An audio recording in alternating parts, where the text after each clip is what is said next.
भारत में इतने बड़े पैमाने पर भक्त कहाँ से पैदा हो गए? एक आदमी भक्त बनता कैसे है? एक भक्त सोचता क्या है? इसमें भारत के प्रधानमंत्री का क्या योगदान है? इसमें भारत की मीडिया का क्या योगदान है? इसमें कांग्रेस पार्टी का क्या योगदान है? ये सब किस व्यवस्था के तहत किया जा रहा है? इस व्यवस्था का लक्ष्य क्या है और इसके खिलाफ भारत के मुसलमान क्या कर सकते हैं? यह प्रश्न हमारे दिमाग में काफी सालों से चल रहे थे। उत्तर ढूंढते ढूंढते हमने काफी सारी किताबें पढ़ डाली और काफी किताबें पढ़ने के बाद हमें एरिक फ्रॉम की फियर ऑफ फ्रीडम की किताब मिली, जिसमें उन्होंने एडोल्फ हिटलर के समर्थकों का मनोवैज्ञानिक विश्लेषण किया और जानने की कोशिश की कि वह क्या सोचते थे, क्यों सोचते थे, वह अपने देश को और खुद को कैसे देखते थे, देश में कैसी परिस्थिति थी जिसके कारण इतने बड़े पैमाने पर एडोल्फ हिटलर के समर्थक बने। उन्होंने देश की सत्ता पर कब्जा किया, काफी समझदारी से अपना प्रोपेगेंडा बेचकर अपने समर्थकों की संख्या बढ़ाई। उस वक्त देश के क्या हालात थे और यह समर्थक कैसे व्यक्ति थे,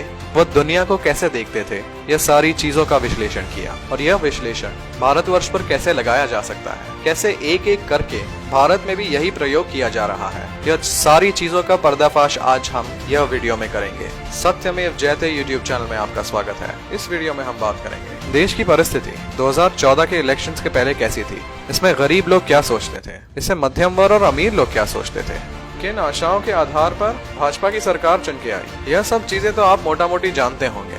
फिर हम एक भक्त का मनोवैज्ञानिक विश्लेषण चालू करेंगे। एक भक्त अपने आप को व्यक्तिगत स्तर पर कैसा देखता है, उसकी व्यक्तिगत खासियत क्या होती है, की सामाजिक भूमिका क्या होती है, वह अपने आप को सामाजिक स्तर पर कैसा देखता है, इसमें प्रधानमंत्री की क्या भूमिका है, इसमें प्रधानमंत्री की छवि क्यों जरूरी है, इसमें भारत के प्रधानमंत्री जो अपनी गरीबी की बात करते हैं वह क्यों जरूरी है, इसमें नफरत और बदले की क्या जगह है, इसमें अपनी ही गलतियां दूसरों पर लगाने की क्या जगह है, हिंदू खतरे में है यह कैंपेन क्यों चलाया गया है, इसमें मीडिया और आईटी सेल की क्या भूमिका है, इसमें मीडिया का ड्रामा क्यों जरूरी है। और यही सब कारणों से भाजपा का वोट प्रतिशत 2019 के इलेक्शंस में कैसे बढ़ा और यह चीज का समाधान क्या है और भारत के मुसलमान इसके बारे में क्या कर सकते हैं। चालू करते हैं 2012 से, जब देश की अर्थव्यवस्था बढ़ने का दर गिर रहा था। हर रोज हजारों करोड़ों के भ्रष्टाचार के घोटाले बाहर आ रहे थे। देश के लोगों में एक हताशा थी। भारत के गरीब लोग बढ़ती असमानता से परेशान थे। कृषि क्षेत्र में सरकार की अव्यवस्था से परेशान थे। भारत के मध्यम स्तर और अमीर लोग बड़े बड़े नेताओं के सामने अपने आप को शक्तिहीन समझ रहे थे। बढ़ती बेरोजगारी और भ्रष्टाचार से परेशान थे। और कांग्रेस पार्टी ने जो विकल्प देश के सामने पेश किया, उसके सामने भारत के आज के प्रधानमंत्री ने गुजरात मॉडल पेश किया, एक मजबूत नेतृत्व पेश किया। अपनी साफ छवि को कांग्रेस पार्टी के भ्रष्टाचार के साथ तुलना करके भ्रष्टाचारहीन देश पेश किया। हिंदुत्ववादी छवि तो उनकी 2002 से थी, इसे उन्होंने मजबूत किया और लोगों में आशा जगाई, जिसके कारण लोगों ने उन्हें वोट दिया और केंद्र में भाजपा की सरकार बनी। इसके बाद चालू होता है असली खेल। अब भाजपा की सरकार को देश भर में भक्त बनाने थे। एरिक फ्रॉम ने जब हिटलर के समर्थकों का मनोवैज्ञानिक विश्लेषण किया तो उनका विश्लेषण आज भारत पर 100% लगाया जा सकता है। इसके हिसाब से एक भक्त एक बड़े पैमाने पे आत्ममुग्ध मतलब नार्सिसिस्टिक व्यक्ति होता है।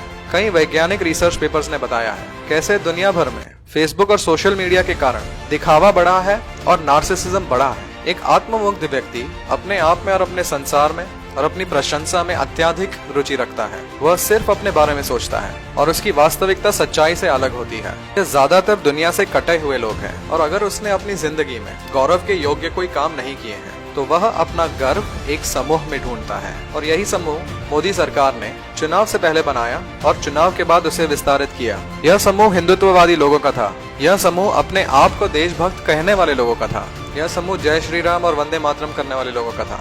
और देश भर के भक्तों ने इस समूह को अपने गर्व का विषय बनाया। जो गर्व उनको अपने आप पे था, जो वास्तविकता से दूर था, वही गर्व और उससे कहीं ज्यादा उन्हें यह समूह से संबंधित होकर लगता है। वह इस समूह में खो जाते हैं। यह समूह जो देशभक्ति की बातें करता है, यह समूह जो क्रांति लाने की बातें करता है, यह समूह जो उनके धर्म से नाता रखता है, धर्म और देश की हित का समूह उन्हें गर्व देता है। वह समूह के गर्व और प्रेम में इतने ज्यादा प्रभावित हो जाते हैं कि जो भी वह समूह के खिलाफ बात करता है उसे वो देश विरोधी कह देते हैं और अपने समूह की गलतियां विरोधियों पर डालकर अपने आप को सही समझते हैं। अपनी सांप्रदायिकता उन्हें अपने विरोधियों में दिखती है और अपनी सारी गलतियां उन्हें अपने विरोधियों में दिखती है। देश में जितनी भी सही चीजें की जाती हैं उन्हें लगता है कि उनके नेता ने यह की है और देश की सारी गलत चीजों का इल्जाम वो अपने विरोधियों पर लगाते हैं और जब देश पर और उनके धर्म पर वार किया जाता है और देश में जितनी भी गलत चीजें हो सकती है होती हैं, उन्हें लगता है कि उनका नेता इकलौता ऐसा व्यक्ति है जो उन्हें यह स्थिति से निकाल सकता है, जिसके पास देश की सारी समस्याओं का हल है। यह एरिक फ्रॉम ने हिटलर के समर्थकों के बारे में कहा था और यही चीज 100% मोदी सरकार के भक्तों में दिखती है। इन्हें सच्चाई, वास्तविकता, विश्लेषण, यह चीजों में कोई रुचि नहीं है। उन्हें सिर्फ अपने समूह पर गर्व, अपने आप पर गर्व, अपने नेता पर गर्व है। इसीलिए यह जानना जरूरी है कि इसमें भारत के प्रधानमंत्री की क्या भूमिका है, उनकी छवि की क्या भूमिका है, उनके भाषणों की क्या भूमिका है, उनके भाषणों की, उनके अपने गरीबी की कहानियों की क्या भूमिका है, भाजपा के IT सेल द्वारा चलाए गए कैंपेन जैसे हिंदू खतरे में है उसकी क्या भूमिका है। इसके बारे में एरिक फ्रॉम क्या कहते हैं। एरिक फ्रॉम के हिटलर के विश्लेषण के हिसाब से जो भारतवर्ष पर लगाया जा सकता है, जो भक्तों के भगवान पर लगाया जा सकता है, उसमें नेता की छवि, नेता के भाषणों की भाषा बेहद जरूरी है। अपने गरीबी के बारे में बात करना, जिससे अधिकांश लोग इससे संबंधित हो सकते हैं। अपने आप को एक मसीह बताना, अपनी छवि दिखाकर देश भर के भ्रष्टाचार को खत्म करना, देश में इंसाफ लाना और यही बातों के आड़े पीड़ित मुसलमानों को अपनी जगह दिखाना, लोगों के दिल के छुपे नफरतों को बाहर लाकर उसका नंगा प्रचार करना, यही चीज हिटलर ने की और यही चीज आज भारत में की जा रही है। इससे वास्तविकता कितनी ही दूर हो, इससे सच्चाई कितनी ही दूर हो, नेता अपनी ऐसी छवि बनाना चाहते हैं जिसे गरीब लोग संबंधित कर पाएं, वह गरीबों की भाषा बोलें, वह अपने आप को देश का मसीहा बताएं, अपने भक्तों का समर्थन मजबूत करें और अपने भाषणों को भारत माता की जय और वंदे मातरम से शुरू करके इस तरीके से इस्तेमाल करें कि जो भी भक्त उधर आता है, उनके भाषणों को सुनता है, उनके समर्थन को देखता है, वह अचंभित हो जाता है, वह अपना गर्व उस समूह में ढूंढता है और उसकी भक्ति ज्यादा मजबूत हो जाती है। इसीलिए भारत के प्रधानमंत्री के भाषण इन्हीं भावनाओं से भरे होते हैं और एक भक्त जो अपनी जिंदगी में जिस गर्व की तलाश करता है, वह गर्व उसे उस समूह में मिलता है। उसे लगता है कि यही एक नेता है जो देश भर की समस्याओं का हल करेगा, जो देश भर के भ्रष्टाचार को खत्म करेगा, जो देश और धर्म का हित चाहता है,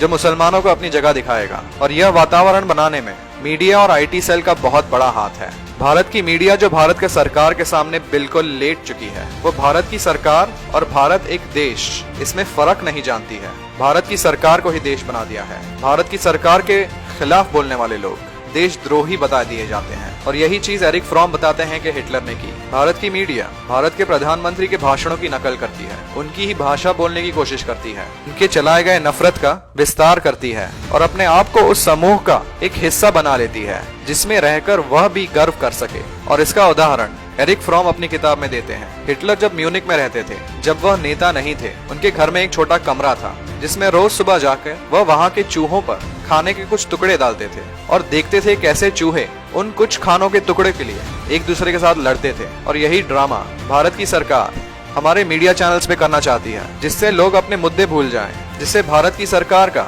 पक्ष का विस्तार किया जाए, जिसे विपक्ष को घेरने के लिए इस्तेमाल किया जाए। और यही चीज व्हाट्सएप पर काफी बड़े पैमाने पर भाजपा की IT सेल करती है, ऐसी तस्वीरें बनाकर जिनका तथ्यों से कोई नाता नहीं, जहां तथ्यों को तोड़ा मरोड़ा जाता है। यह चीजें दो लक्ष्य के साथ की जाती हैं। पहला लक्ष्य भक्तों की भक्ति बढ़ाना, भक्तों को बात करने के लिए आधे सच बताना और सरकार की सारी गलतियां विपक्ष पर डालकर खुद गलतियों से मुक्त हो जाना। और यह लोग ये भी जानते हैं कि इतने बड़े देश में, इतनी बड़ी व्यवस्था में एक अकेला आदमी या एक छोटा समूह अपने आप को अकेला और शक्तिहीन समझता है और वह चाहता है वह किसी समूह का हिस्सा बने और इस तरह लगातार इस समूह की सदस्यता बेची जाती है। और यही चीज भाजपा के साथ 2019 के इलेक्शंस में हुई, जब भाजपा का वोट प्रतिशत देश के गरीबों में सबसे ज्यादा बढ़ा, क्योंकि देश के गरीबों ने अपने आप को गांधी परिवार की तुलना में भारत के प्रधानमंत्री को उनकी भाषा बोलते हुए देखा। यही गरीब लोग जो अपने आप को शक्तिहीन समझते हैं, उन्होंने भक्तों के समूह में अपनी सदस्यता बढ़ाई, ताकि वही गर्व जो वह अपनी जिंदगी में देखना चाहते हैं, जो वास्तविकता से वह देख नहीं पाते, वही गर्व उन्हें उस समूह की सदस्यता से मिलता है। उनकी सच्चाई कुछ भी हो, उनकी गरीबी कैसी भी हो, यह चीजें देखकर वो खुश हो जाते हैं। और भाजपा का वोट प्रतिशत गरीबों में 24% से बढ़कर 36% हो गया, क्योंकि 2019 के इलेक्शंस में भाजपा अपना काम नहीं बेच रही थी, वह गर्व बेच रही थी। और इसीलिए जब गर्व की बात आती है तो किसी भी भक्त के सामने आप बात करें, वास्तविकता की बात करें, सच्चाई की बात करें, तथ्यों की बात करें, विश्लेषण की बात करें, उसे यही लगता है कि आप उसके नेता पर आक्रमण कर रहे हैं, आप उसके गर्व पर आक्रमण कर रहे हैं। और इसीलिए आप कुछ भी बातें इनके साथ करें, इनकी सच्चाई, इनकी वास्तविकता कुछ और ही है और आपकी की गई बातें इन तक पहुंचेंगी नहीं। और यह सारी चीजें जो एरिक फ्रॉम ने हिटलर के बारे में कही थी, हिटलर के समर्थकों के बारे में कही थी, एक एक चीज नकल करके भारत में की जा रही है। हिटलर के समय तो उसने सिर्फ देश के गौरव की बात की थी, भारत की सरकार ने देश और धर्म के गौरव को मिला दिया है। यह हिटलर से ज्यादा शक्तिशाली प्रोपेगेंडा है। भारत की मीडिया ने भारत की सरकार के सामने घुटने टेक दिए हैं। इसी के कारण स्वतंत्र मीडिया देश में बढ़ा है। The wire, the Quint, Lalan top, इसे स्वतंत्र मीडिया आउटलेट बढ़े हैं, पर भारत की मीडिया के प्रभाव के तुलना में यह बहुत छोटा है। और इसके लिए एरिक फ्रॉम एक समाधान भी बताते हैं। एरिक फ्रॉम कहते हैं कि सिर्फ इंसानियत और आधुनिक सोच के बल पर इस प्रोपेगेंडा को हराया जा सकता है। भारत के मुसलमान ज्यादा से ज्यादा अपने सोशल मीडिया का इस्तेमाल करें, इंसानियत की बातें करें। भारत के मुसलमानों का प्रताड़न जो किया जा रहा है उसे इंसानियत के दृष्टिकोण से प्रस्तुत करें, क्योंकि आप अगर अपने धर्म के लोगों की प्रताड़न की बात करेंगे तो सामने वाला भी अपने धर्म की बात करेगा और फिर बात गौरव पे आ जाएगी। और जो आप उन्हें बताना चाहते हैं, जो बात उन तक पहुंचाना चाहते हैं, वह पहुंच नहीं पाएगी। इंसानियत की बात करें, इंसानियत के दृष्टिकोण से अपनी बात प्रस्तुत करें। ज्यादा से ज्यादा पढ़े लिखे मुसलमान YouTube चैनल चालू करें, अपनी बात मुसलमानों तक और देश की जनता के सामने प्रस्तुत करें और आधुनिक सोच के बल पर, तथ्यों के बल पर, विश्लेषण के बल पर अपनी बात रखें। अब जब भारतीय मीडिया भारत की सरकार के सामने लेट चुकी है और स्वतंत्र मीडिया आउटलेट बहुत कम है, भारत को, मुसलमानों को यह काम बढ़कर करना होगा, बड़े पैमाने पर करना होगा। और वह मुसलमान भाई और बहन जिनके पास यह साधन है, वह यह काम जरूर करें। इंसानियत और आधुनिक सोच के बल पर ही इस प्रोपेगेंडा को तोड़ा जा सकता है। अल्लाह की मदद तब भी आएगी जब मुसलमान समुदाय अपने आप में बदलाव लाएगा, और अपने आप में बदलाव लाने के बाद और अपने आप में सुधार लाने के बाद हम अल्लाह पर तवक्कल करते हैं कि अल्लाह सुब्हानहू व तआला हमारी मदद करेंगे। हम आपसे जानना चाहते हैं, कमेंट बॉक्स में जरूर बताएं कि यह विश्लेषण आपको कैसा लगा। यह विश्लेषण ज्यादा से ज्यादा लोगों के साथ शेयर करें, व्हाट्सएप, फेसबुक, इंस्टाग्राम पर शेयर करें और हमारे यह अभियान में मदद करें, ताकि ऐसे विश्लेषण द्वारा हम मुसलमानों को देश की सच्चाई बता पाएं और सुधारने के सुझाव दे पाएं। हमने जो भी कहा वह सच है और सच भारतवर्ष में आज परेशान है, पर पराजित नहीं होगा। सत्यमेव जयते।